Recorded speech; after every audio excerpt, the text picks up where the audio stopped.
Lashkar-e Taiba chief కూడా రక్తం ఏరులై పారుతుంది అని మాట్లాడాడు రీసెంట్గానే. అంటే దీన్ని బట్టి మనకేం అర్థమవుతోందంటే మన సెక్యూరిటీ ఫెయిల్యూర్ ఎక్కడ ఉంది అనేది ఇప్పుడు మనం వెతుక్కోవాలి. ఇంటెలిజెన్స్ నిఘా వర్గాల వైఫల్యమా, లేకపోతే సెక్యూరిటీ ఫోర్సెస్ ఉండాల్సినంత అలర్ట్గా లేవా? ఈ రెండు ప్రశ్నలు కూడా ఇవాళ చాలా తీవ్రంగా తలెత్తుతున్నాయి.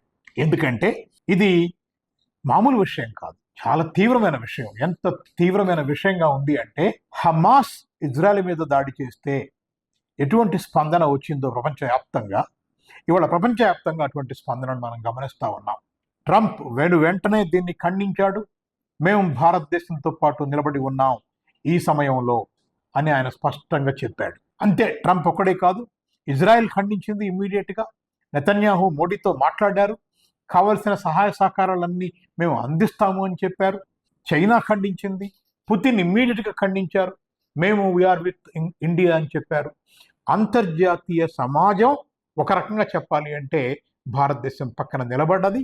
ఉగ్రవాదాన్ని సహించబోవనే అందరూ మాట్లాడారు.